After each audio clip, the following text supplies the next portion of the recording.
La consommation et ses conséquences sur l'environnement. Maintenant, regardez cette image. Le canal de la Crau, près de Marseille, jonché, enseveli de sacs plastiques. C'était il y a quelques mois, une image qui appartient peut-être au passé. Dans 9 mois précisément, le 1er janvier 2016, ces sacs plastiques à usage unique seront totalement interdits.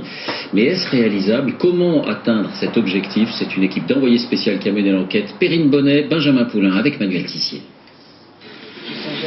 Pour un poissonnier, le sac plastique fait partie du quotidien. Et Sylvain Carré en distribue 2 par client au minimum. C'est pour cela qu'il a opté pour ce sac spécial, avec une mention qui le rassure.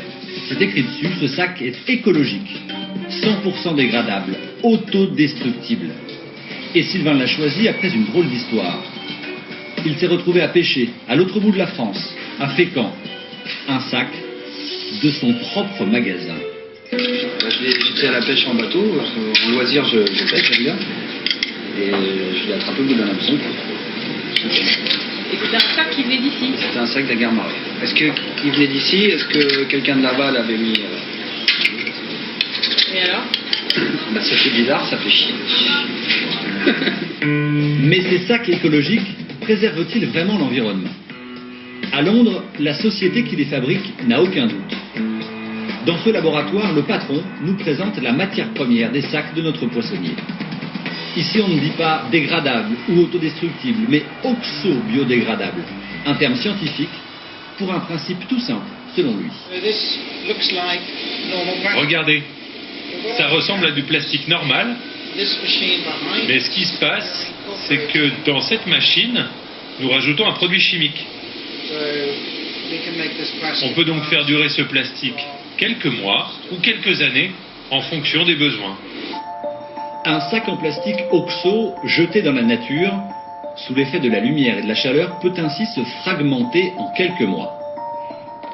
Mais la promesse des industriels va plus loin. Après s'être disloqué en tout petits morceaux, ce plastique serait ingéré par des micro-organismes. Il n'en resterait absolument rien. Ces sacs seraient donc 100% biodégradables. Absolument, les microbes ingèrent tout. Je vais même plus loin. Imaginez, plus de 200 000 tonnes de plastique ont été fabriquées dans le monde ces 14 derniers mois. Avec notre technologie, en 6 mois, ce plastique pourrait être rayé de la surface de la Terre. 200 000 tonnes de plastique en moins. Un bel espoir que ce chercheur va peut-être refroidir.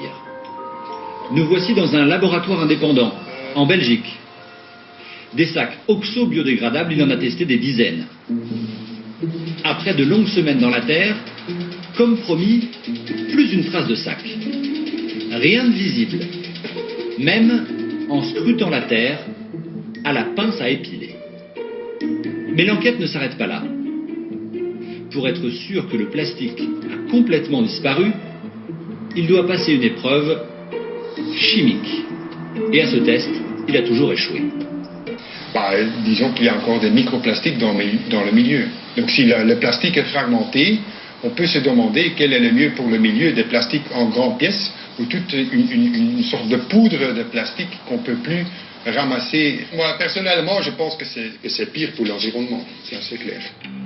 En Belgique, ce type de sac est interdit, pour ne pas le retrouver là où on l'attend le moins, dans une assiette. Ces scientifiques n'ont pas renoncé au moule du plat pays, même s'ils savent ce qu'elles contiennent. En moyenne, il y a une microparticule de plastique par moule. Ça veut dire que dans une grosse marmite, on ingère entre 100 à 300 particules de plastique.